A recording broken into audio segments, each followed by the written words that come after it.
तुलसी तो पौधा है, पर हिंदुओं की पत्नियां इतनी मान्यता देती हैं तुलसी को, तो तुलसी ही से ही घर भर जाता है, गोद भर जाती है, संसार भर जाता है।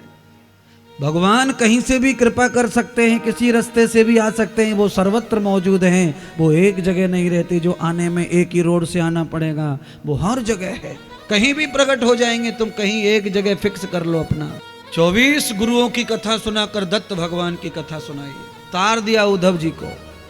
बाद में भगवान ने अपने बच्चों को बुलाया, नाती पोते बुलाए, उनको अंतिम उपदेश दिया। मेरे जाने के बाद त्रिकाल संध्या यज्ञ करना, यज्ञ करके दान करके ही भोजन करना, गाय का पेट भर भोजन हो जाए तब ही घर में भोजन करने बैठना, संतों के चरणों की धूल को माथे पर लगाना, उनके चरणों को धोकर घर में छिड़क कर पवित्र करना, जीवन को धन्य कर लेना चरणामृत लेकर। वेद और अज्ञान से भरे, वेद और ज्ञान से भरे आचार्य ब्राह्मणों की सेवा में रहे, आज्ञा में उपदेश में रहना। माता पिता को सोने के सिंहासन पर बिठा के रखना, तुम्हारा उद्धार हो जाएगा। परमात्मा ऐसा कह के अदृश्य हो गए। कहां गए भगवान? सब देखते रह गए। भगवान 3 स्थान पर गए। उस समय भगवान कृष्ण का जो ध्यान कर रहे थे उनके हृदय में चले गए। व्यास भागवत लिख रहे थे, भागवत के श्लोक में चले गए।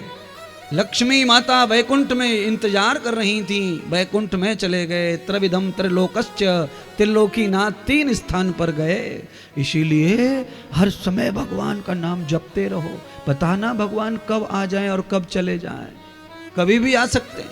चालू रखो, नाम लिखना चालू रखो, हो सकता है उसमें भी आ सकते हैं। व्यास की कथा में चले गए लिखते लिखते।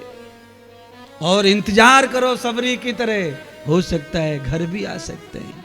भगवान तो कहीं भी आते जाते रहते हैं। मौका लगा तुम्हारे यहाँ भी फटाफट एंट्री, पता ही नहीं चलेगा कब आए कब गए। तो 3 जगह भगवान का वास हुआ संसार से जाने के बाद, वैकुंठ में, भागवत में और हृदय में भक्त के। सुखदेव जी कहते हैं, राजन देखो नाग आ गया डसने तुम्हें, 7वां दिन है आज। परीक्षित कहते हैं, प्रभु गुरुदेव ये नाग मेरा कुछ नहीं बिगाड़ सकता। मैंने गुरु वाणी सुनकर, गुरु मंत्र लेकर मैं तो आपकी शरणागति हो गया, अब काल नहीं खाएगा। इतना कॉन्फिडेंस आ गया कथा सुनकर, ज्ञान लेकर। जैसे भगवान कृष्ण गए दुनिया छोड़ के सबका ऋण उतार कर, गुरुदेव आज मेरा भी दिन है जाने का, तो मैं भी ऋण उतारना चाहता हूं। सुखदेव जी ने पूछा, तुम्हारे ऊपर तो ऋण है ही नहीं किसी का, तुम तो कुबेर के मालिक हो। नहीं, मेरे ऊपर गुरुदेव आपका परम ऋण है, क्योंकि आपने ही मुझे ज्ञान दिया है, मृत्यु और जन्म का मुक्ति दी है। आपसे बड़ा ऋण किसी का नहीं, और आपका ऋण चुकना भी नहीं है। पर फिर भी मैं आपकी पूजा करना चाहता हूँ। और जो कुबेर का खजाना पितरों ने मुझे दिया है, वो मेरे आप पित्र हैं, आप गुरु भगवान हैं। इसीलिए मैं आपको सारा खजाना दक्षिणा के रूप में प्रदान करता हूँ। बस मेरे मरने के बाद क्या होगा धन का मैं नहीं जानता, इसलिए अपने हाथों से सदमार्ग पर लगा के जाऊंगा तो मुझे कल्याण मिलेगा और उद्धार होगा धन का, धन पवित्र हो जाएगा गुरु के चरणों में जाने से। ऐसा कहकर बैठे और तक्षक नाग ने आज्ञा ली भगवान से। शंकर का अवतार थे सुखदेव जी।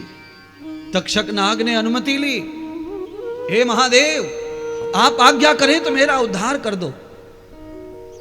इस मुक्ति शरीर को अगर मैं डसता हूं तो मेरी भी कथा लिख जाएगी, मेरा भी उद्धार हो जाएगा। नहीं मैं कब तक विष उगलता रहूंगा, लोग मुझे दुश्मन समझते रहेंगे।